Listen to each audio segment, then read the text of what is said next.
김수영의 중개사TV, 김대호의 중개사TV 2021년 32회 공인중개사 시험 공시법 및 세법 1번 문제를 풀어드립니다. 공시법 중에 지적법 12문제가 나오는데 지적법 문제가 쉬운 문제가 나오는 때는 절대 실수하면 안됩니다. 쉬운 문제를 반드시 맞춰줘야 평균 60점 이상 합격할 수가 있습니다.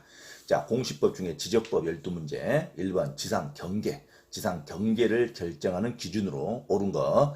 지상경계를 결정하는 기준이죠. 연접되는 토지 간에, 인접되는 토지 간에 높낮이의 차이가 있는 경우, 높낮이의 차이가 있다는 것은 고조가 있다는 거죠. 오르막이 있고 내르막이 있을 때 경계를 어떻게 잡냐? 그 구조물의 하단부를 경계점으로 잡습니다. 높낮이가 있는 그 구조물은 하단부의 경계점을 잡는다. 정답은 1번입니다. 2번 공유수면 매립지의 토지 중 제방 등으로 해서 공유수면 매립을 하는 토지 제방을 막죠. 물이 들어오지 않게 제방을 막을 때 그 제방 등을 토지에 편입하여 등록할 때 제방이 폭이 넓을 때는 제방도 토지에 편입해야겠죠. 그 제방을 토지에 편입하여 등록할 때는 그 경사면에 하단부가 아니라 바깥쪽 어깨 부분을 경계로 잡습니다. 제방의 바깥쪽이라는 것은 물이 찰랑찰랑 마주치는 곳, 안쪽은 토지에 있는 제방이고 바깥쪽은 물이 마주치는 곳을 바깥쪽이라고 합니다. 토지의 기준으로 해서 바깥쪽의 어깨 부분으로 경계를 잡습니다.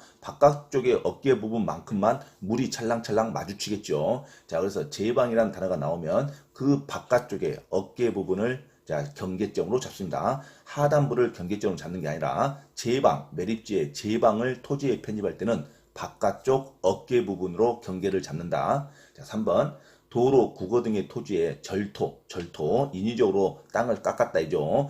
토지 공사로 인해서 땅을 깎은 거, 땅 깎기 된 부분이 있는 경우 인위적으로 절토된 부분이 있을 때는 바깥쪽 어깨 부분이 아니라 그 구조물의 상단부를 경계로 잡습니다.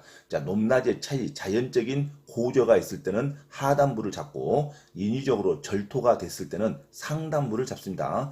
절토라는 단어가 나오면 그 구조물의 상단부의 경계점을 잡는다. 도로, 국어 등의 토지에 절토된 부분이 있는 경우에는 구조물의 상단부의 경계점을 잡는다. 인위적인 높낮이가 있을 때는 하단부, 절토하면 상단부, 이걸 구별하셔야 됩니다. 4번 토지가 해면 또는 수면에 접하답니다. 바닷가에 있는 조수, 간만의 차이가 있는 해면 또는 수면에 접하는 경우에는 최소 만조위, 최소 만수위가 되는 선이 아니라 민물일 때를 잡습니다. 최소 만조위는 썰물이죠. 썰물일 때 경계를 잡을 수는 없죠. 그래서 민물일 때 잡기 때문에 최대 만조위 또는 최대 만수위로 가야 됩니다. 최대로 가야 되죠. 최대. 민물일 때의 그 경계점을 경계로 잡는다. 최대 만조위 또는 최대 만수위로 잡습니다. 5번 연접되는 토지 간에 높낮이 차이가 없답니다. 평지일 때. 그럼 평지일 때는 어떻게 경계를 잡느냐? 구조물의 상단부라는 게 있을 수가 없죠. 그 구조물의 중앙에다가 경계를 잡습니다.